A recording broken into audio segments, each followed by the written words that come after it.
जय श्री हरि विष्णु। प्रिय भक्तगणों, आज आप श्रवण करेंगे बृहस्पतिवार व्रत कथा। गुरुवार व्रत का पालन करने वाले श्रद्धालुओं को सुख समृद्धि और सुखी वैवाहिक जीवन का वरदान प्राप्त होता है। यदि किसी कारणवश आप यह व्रत नहीं कर सकते तो प्रत्येक गुरुवार को कथा को अवश्य सुने। यह केवल एक कथा नहीं बल्कि मनोकामनाओं को पूर्ण करने की चाबी है। गुरुवार के दिन कथा सुनने से घर परिवार में धन धान की वृद्धि होती है। यदि आप कथा को सुन रहे हैं तो पूरा सुने, क्योंकि किसी भी व्रत कथा को आधा अधूरा नहीं छोड़ते। इससे श्री हरि विष्णु जी का अनादर होता है तथा वीडियो को लाइक करके कमेंट में श्री विष्णु भगवान की जय हो जरूर लिखें। जिन भक्तों ने चैनल को अभी तक सब्सक्राइब नहीं किया है वे चैनल को सब्सक्राइब करके बेल बटन को भी जरूर दबाएं। तो आइए श्री विष्णु जी के श्री चरणों में शीश नवाते हुए गुरुवार व्रत कथा का श्रवण करते हैं।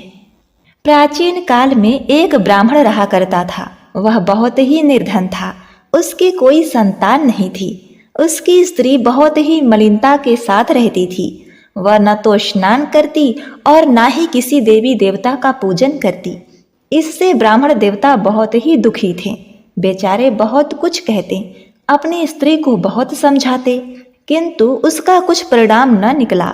भगवान की कृपा से ब्राह्मण की स्त्री के एक कन्या रूपी रत्न पैदा हुई। कन्या बड़ी होने पर प्रातः काल स्नान करके विष्णु भगवान का जाप, बृहस्पतिवार का व्रत करने लगी। अपने पूजा पाठ को समाप्त करके वह विद्यालय जाती तो अपने मुट्ठी में जौ भरकर ले जाती और पाठशाला के मार्ग में डालती जाती। तब ये जौ स्वर्ण के हो जाते और लौटते समय उनको बीन कर घर ले आती। एक दिन वह बालिका सूप में उन जौ को फटकार कर साफ कर रही थी। उसके पिता ने देख लिया और कहा, हे बेटी, सोने के जौ के लिए सोने का सूप होना चाहिए। दूसरे दिन बृहस्पतिवार था।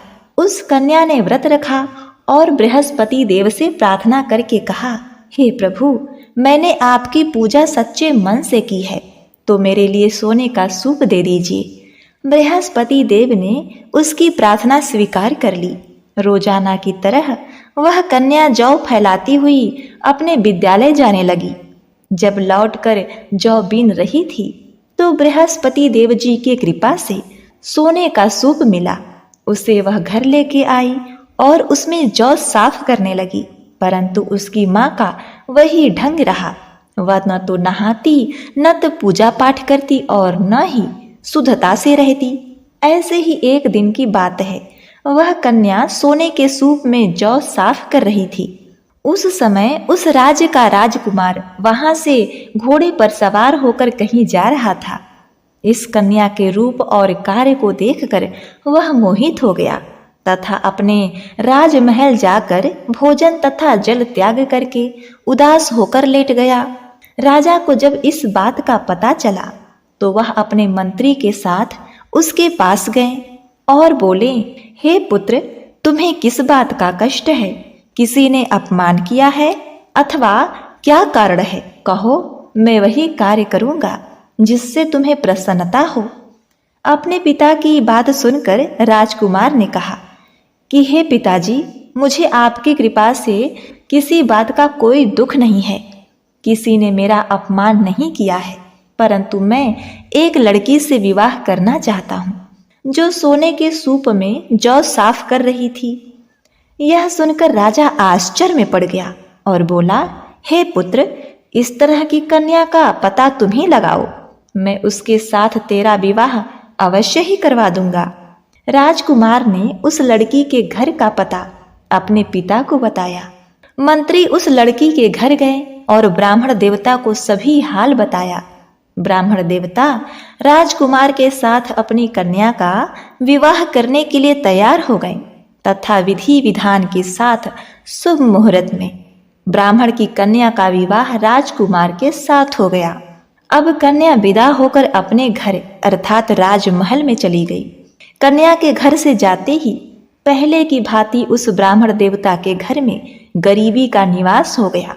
ब्राह्मण देवता पहले की तरह ही दरिद्र हो गए। अब भोजन के लिए भी अन्न बड़ी मुश्किल से मिलता था। एक दिन दुखी होकर ब्राह्मण देवता अपनी पुत्री के पास गए। बेटी ने अपने पिता की दुखी अवस्था को देखा और अपनी माँ का हाल पूछा। तब ब्राह्मण ने सभी हाल कहा। कन्या ने अपने पिता का बहुत ही सेवा सत्कार किया, उन्हें अच्छे अच्छे भोजन कराए और अच्छी सैया पर विश्राम कराया। इसके बाद जब ब्राह्मण वापस घर को जाने लगे तो उस कन्या ने अपने पिता को धन देकर उन्हें विदा किया। इस तरह ब्राह्मण का कुछ समय सुखपूर्वक व्यतीत हुआ। अब कुछ दिन बाद फिर वही हाल हो गया। ब्राह्मण के पास अपनी पुत्री का दिया हुआ सारा धन समाप्त हो गया। ब्राह्मण फिर अपनी कन्या के यहाँ गया और सारा हाल कह सुनाया। तो उसकी पुत्री बोली, हे पिताजी, आप माताजी को यहाँ लेकर आइए, मैं उन्हें सभी विधि बताऊंगी जिससे गरीबी दूर हो जाएगी। वह ब्राह्मण देवता अपनी स्त्री को साथ लेकर अपने पुत्री के ससुराल पहुंचे। अपनी माँ को आया देखकर वह कन्या बड़ी ही प्रसन्न हुई और अपनी माँ को समझाने लगी कि हे माँ, तुम प्रातः काल स्नान आदि करके बृहस्पतिवार के दिन भगवान विष्णु का पूजन करो तो सब दरिद्रता दूर हो जाएगी। परंतु उसकी माँ ने एक भी बात नहीं मानी और प्रातः काल उठकर अपनी पुत्री की जूठन को खा लिया। इससे उसकी पुत्री को बहुत ही क्रोध आया और एक रात को कोठरी से सभी सामान निकाल दिया और अपनी माँ को उसमें बंद कर दिया। प्रातः काल उसने अपनी माँ को बंद कमरे से निकालकर स्नान आदि करा के बृहस्पतिवार के दिन पूजा पाठ कराया तो उसकी माँ की बुद्धि ठीक हो गई और फिर प्रत्येक बृहस्पतिवार को वह व्रत करने लगी। इस व्रत के प्रभाव से उसके माता पिता बहुत ही धनवान और पुत्रवान हो गए और बृहस्पति जी के कृपा से इस लोक के सुख भोग कर वे स्वर्ग को प्राप्त हुए। तो प्रिय भक्तगणों, इस व्रत कथा को सर्वप्रथम एक राजा ने सुना और कहा और उसने बृहस्पतिवार का व्रत किया। अब उसका भी वृत्तांत श्रवण करिए। भारतवर्ष में एक प्रतापी और दानी राजा राज्य करते थे। वह नित्य गरीबों और ब्राह्मणों की सहायता करते थे। यह बात उनकी रानी को बिल्कुल भी अच्छी नहीं लगती थी। वह न ही गरीबों को दान देती और न ही भगवान का पूजन अर्चन करती थी और राजा को भी दान देने से सदा मना किया करती थी। एक दिन की बात है, राजा शिकार खेलने वन को गए हुए थे तो रानी महल में एकदम अकेली थी। उसी समय बृहस्पति देव साधु वेश में राजा के राजमहल में भिक्षा लेने के लिए आए और भिक्षा मांगी। रानी ने भिक्षा देने से इनकार किया और कहा, हे साधु महाराज, मैं तो दान पुण्य से तंग आ गई हूँ। मेरे पति सारा धन लुटाते रहते हैं। मेरी यह इच्छा है कि हमारा संपूर्ण धन नष्ट हो जाए, फिर न रहेगा बांस न बाजेगी बांसुरी।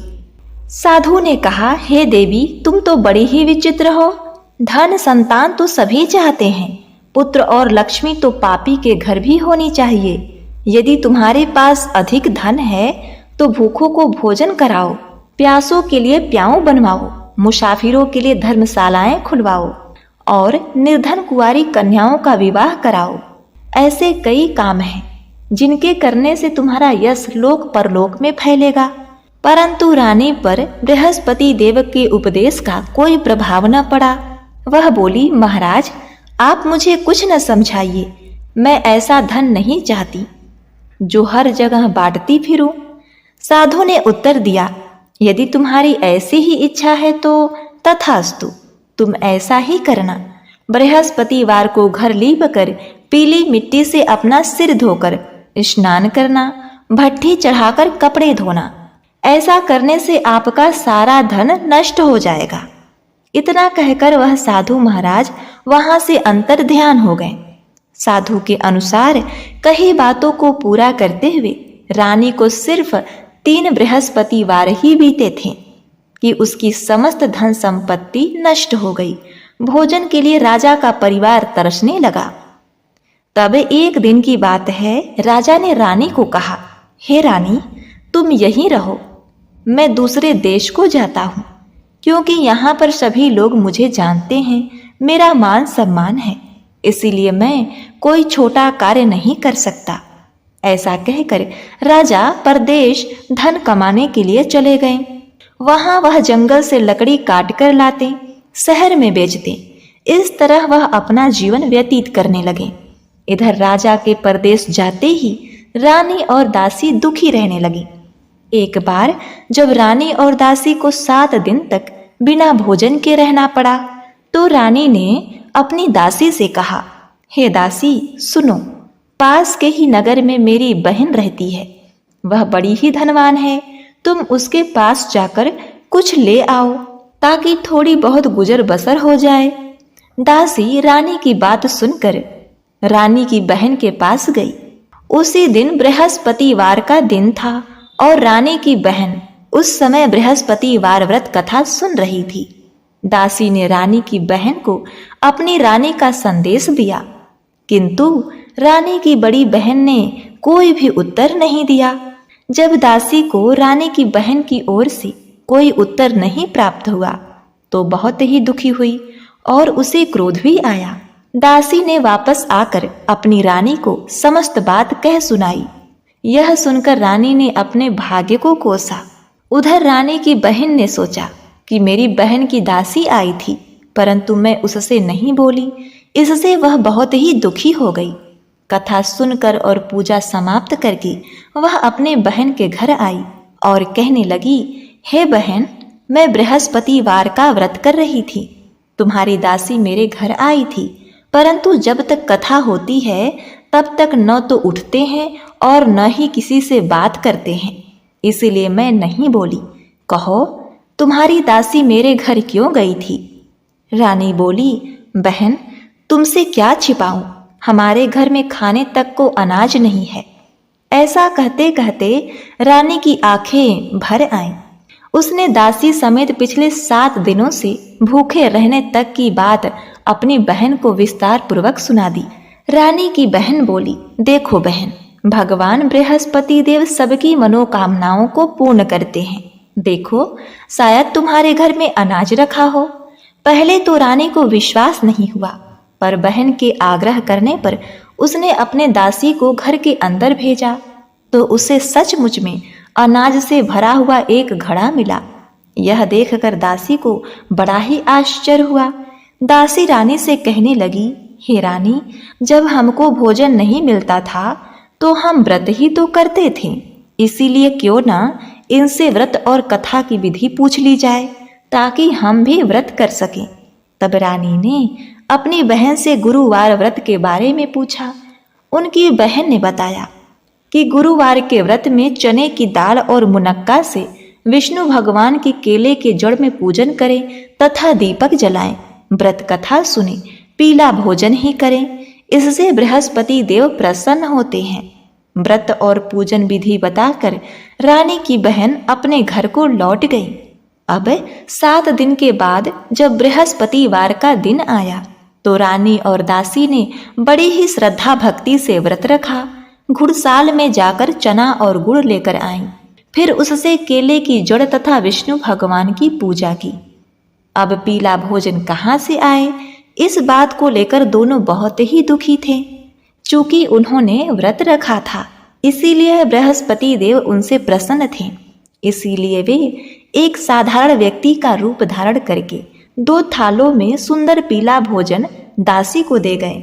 भोजन पाकर दासी अति प्रसन्न हुई और फिर रानी के पास जाकर भोजन ग्रहण करने के लिए कहा। उसके बाद रानी और दासी ने वह भोजन ग्रहण किया और अपना व्रत पूर्ण किया। उसके बाद वे सभी गुरुवार व्रत और पूजन करने लगी। बृहस्पति भगवान की कृपा से उनके पास धन संपत्ति सब कुछ आ गया, परंतु रानी फिर से पहले की तरह आलस्य करने लगी। तब एक दिन दासी बोली कि हे रानी, तुम पहले भी इस प्रकार आलस्य करती थी। तुम्हें धन रखने में कष्ट होता था, इस कारण सभी धन नष्ट हो गया, और अब जब भगवान बृहस्पति देव की कृपा से धन मिला है तो तुम्हें फिर से आलस्य होता है।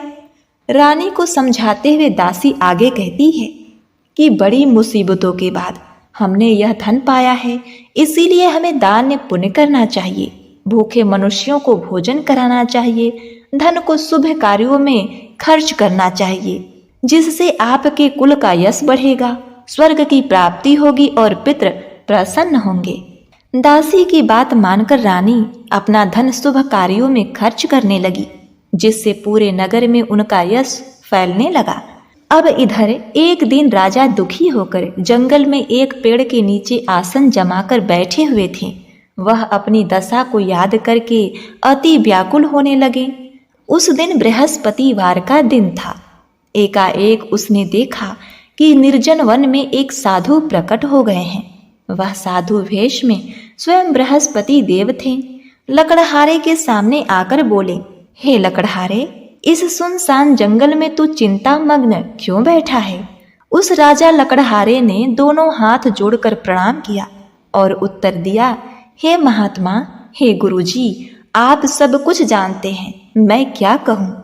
यह कहकर रोने लगा और साधु को अपनी आत्मकथा सुनाई।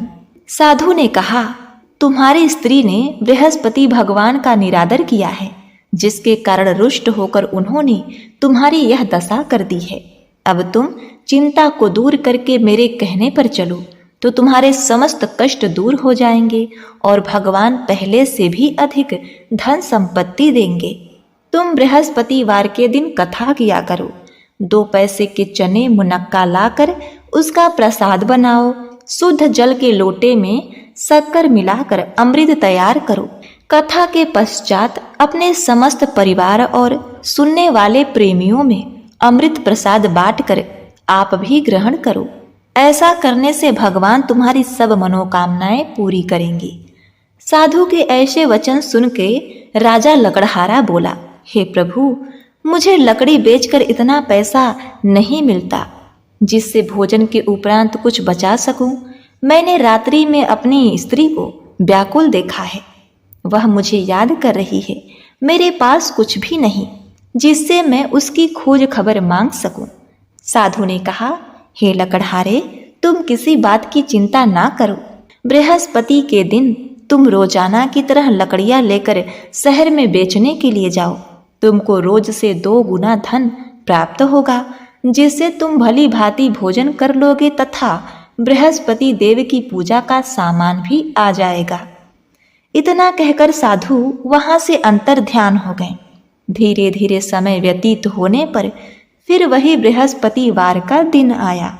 वह राजा जंगल से लकड़ी काटकर किसी शहर में बेचने के लिए चले गए। उसे उस दिन और दिन से अधिक पैसे मिले। राजा ने चना गुड़ आदि लाकर बृहस्पतिवार का व्रत किया। उस दिन से उसके सभी क्लेश दूर हो गए।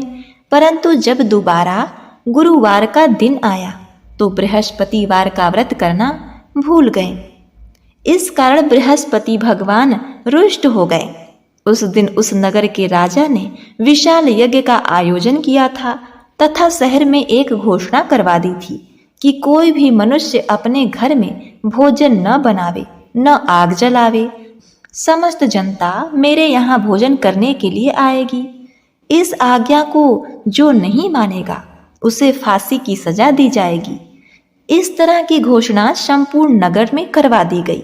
राजा की आज्ञा अनुसार नगर के सभी लोग भोजन करने गए, लेकिन लकड़हारा जो राजा थे कुछ देर में पहुंचे। इसलिए वहां के राजा उनको अपने साथ घर लिवा लाए और ले जाकर भोजन करा रहे थे तो रानी की दृष्टि उस खूंटी पर पड़ी जिस पर उनका हार लटका हुआ था। वहां पर हार नहीं दिखाई दिया। रानी ने निश्चय किया कि मेरा हार इस मनुष्य ने चुरा लिया है।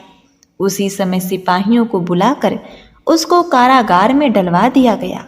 अब राजा बना लकड़हारा कारागार में पड़ गया और बहुत ही दुखी होकर विचार करने लगा कि न जाने कौन से पूर्व जन्म के कर्मों से मुझे यह दुख प्राप्त हुआ है, और उसी साधु को याद करने लगे जो कि जंगल में मिले थे।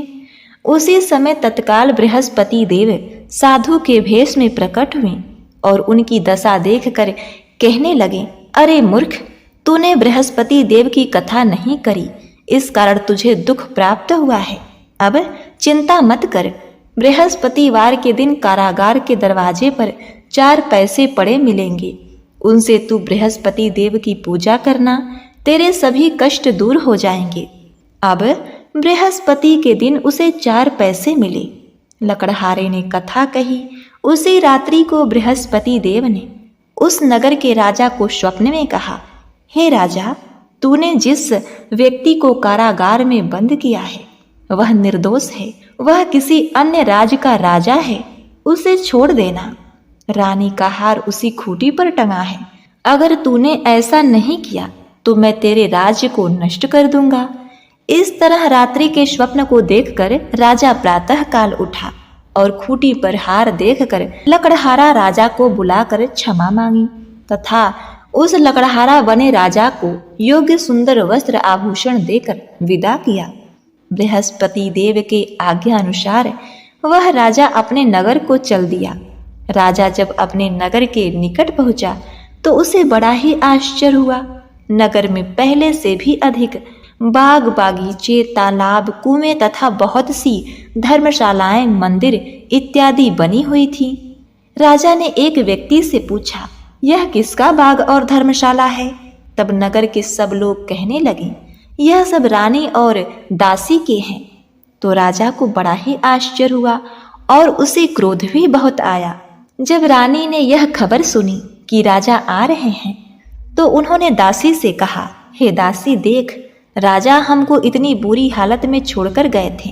हमारी ऐसी हालत देखकर वह लौट न जाए, इसीलिए तू दरवाजे पर खड़ी हो जाओ। आज्ञा अनुसार दासी दरवाजे पर खड़ी हो गई।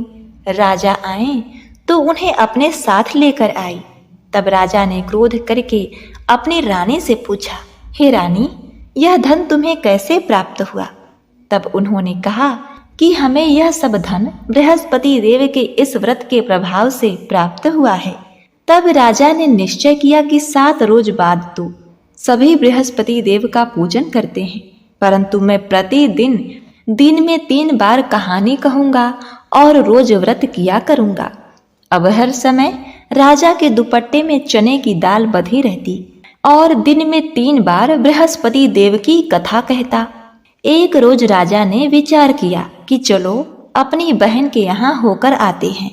इस तरह निश्चय करके वह राजा घोड़े पर सवार होकर अपनी बहन के यहाँ चलने लगे। मार्ग में उसने देखा कि कुछ आदमी एक मुर्दे को लेकर जा रहे हैं। उन्हें रोककर राजा कहने लगे, अरे ये भाइयों, मेरी बृहस्पति देव की कथा को सुन लो। वे बोले, लो, हमारा तो आदमी मर गया है, इनको अपनी कथा की पड़ी है। परंतु कुछ आदमी बोले, अच्छा, कहो, चलते चलते हम तुम्हारी कथा भी सुन लेंगे। राजा ने दाल निकाली और जब कथा आधी हुई तभी मुर्दा हिलने लगा और जब कथा समाप्त हुई तो राम राम कहकर मनुष्य उठकर खड़ा हो गया। सभी बृहस्पति देव का जयकारा लगाने लगे। अब आगे मार्ग में उसे एक किसान खेत में हल चलाता हुआ मिला। राजा ने उसे देखा और उससे बोले, अरे भाई, तुम मेरी बृहस्पतिवार की कथा को सुन लो। किसान बोला, जब तक मैं तेरी कथा सुनूंगा तब तक 4 हरैया जोत लूंगा। जा, अपनी कथा किसी और को सुनाना। इस तरह राजा आगे चलने लगे। राजा के हटते ही बैल पछाड़ खाकर वहीं पर गिर गए। किसान के पेट में बड़ी जोर का दर्द होने लगा। उस समय उसकी माँ रोटी लेकर आ रही थी। उसने जब यह देखा तो अपने पुत्र से सब हाल पूछा और बेटे ने सब हाल कह दिया। तो बुढ़िया दौड़ी दौड़ी उस घुड़सवार के पास गई और बोली कि हे राजा, मैं आपकी कथा सुनूंगी। आप कथा कहो, आप कथा मेरे खेत पर चलकर कहना। राजा ने बुढ़िया के खेत पर जाकर कथा कही, जिसे सुनते ही वह बैल उठकर खड़े हो गए। किसान के पेट का दर्द भी बंद हो गया। राजा अपनी बहन के घर पहुंची। बहन ने राजा का खूब सेवा सत्कार किया। दूसरे रोज प्रातःकाल राजा जब सोकर उठे तो वह देखने लगे कि सब लोग भोजन कर रहे थे। तो राजा ने अपनी बहन से कहा, हे बहन, ऐसा कोई मनुष्य है जिसने भोजन अभी तक नहीं किया हो? मेरी बृहस्पतिवार की कथा सुन ले। बहन बोली, भैया, यह राज्य ऐसा ही है, पहले यहाँ लोग भोजन करते हैं, बाद में अन्य काम करते हैं। अगर कोई पड़ोस में हो तो मैं देखकर आती हूँ। ऐसा कहकर वह देखने के लिए चली गई, परंतु उसे कोई ऐसा व्यक्ति नहीं मिला जिसने भोजन न किया हो। अंत में एक कुम्हार के घर गई, जिसका लड़का बीमार था। उसे मालूम हुआ कि उसने 3 दिन से भोजन नहीं किया है। उसने अपने भाई की कथा सुनने के लिए कुम्हार से कहा तो वह तैयार हो गया। राजा ने जाकर बृहस्पतिवार की कथा कही, जिसको सुनकर कुम्हार का लड़का स्वस्थ हो गया। अब तो राजा की प्रशंसा होने लगी और बृहस्पति देव की जय जयकार होने लगी। अब एक रोज राजा ने अपनी बहन से कहा, हे बहन, हम अपने घर जाएंगे, तुम भी तैयार हो जाओ। राजा की बहन ने अपनी सासू माँ से अपने मायके जाने की अनुमति ली तो उसकी सास ने कहा, हाँ चली जाना, परंतु अपने लड़के को मत लेकर जाना, क्योंकि तेरे भाई की कोई औलाद नहीं है। बहन ने अपने भाई से कहा, हे भैया, मैं तो चलूंगी, पर कोई बालक नहीं जाएगा। राजा बोला, यदि कोई बालक नहीं चलेगा तब तुम ही क्या करोगी। बड़े दुखी मन से राजा अपने नगर को लौट आए। राजा ने दुखी मन से रानी से कहा, हे रानी, हम निसंतान हैं, हमारा मुख देखने का धर्म नहीं है। ऐसा कहकर राजा भोजन नहीं किया। रानी बोली, हे प्रभु, हे नाथ, बृहस्पति देव ने हमें सब कुछ प्रदान किया है, वह हमें औलाद अवश्य देंगे। अब उसी रात को बृहस्पति देव ने राजा के स्वप्न में आकर कहा, हे राजा, उठ, सभी सोच त्याग दे, तेरी रानी गर्भ से है। राजा की यह बात सुनकर उसे बड़ी ही प्रसन्नता हुई। 9वें महीने में उसके गर्भ से एक सुंदर पुत्र पैदा हुआ। तब राजा बोला, हे रानी, स्त्री बिना भोजन करे रह सकती है, पर बिना कहे नहीं रह सकती। जब मेरी बहन आवेगी तब तुम उससे कुछ मत कहना। रानी ने सुनकर हाँ कर दिया। जब राजा की बहन ने यह शुभ समाचार सुना तो वह बहुत ही प्रसन्न हुई तथा बधाई लेकर अपने भाई के यहाँ आई। तभी रानी ने ताना मारते हुए कहा, घोड़ा चढ़कर तो नहीं आई, गधा चढ़कर आई। राजा की बहन बोली, भाभी, मैं इस प्रकार न कहती तो तुम्हें औलाद कैसे मिलती। तो प्रिय भक्तगणों, बृहस्पति देव ऐसे ही हैं, जैसी जिसके मन में कामनाएं होती हैं सभी को पूर्ण करते हैं। जो सद्भावना पूर्वक बृहस्पतिवार का व्रत करता है एवं कथा को पढ़ता है अथवा सुनता है, दूसरों को सुनाता है, तो बृहस्पति देव उनकी सभी मनोकामनाएं पूर्ण करते हैं। तो बोलिए बृहस्पति भगवान की जय हो।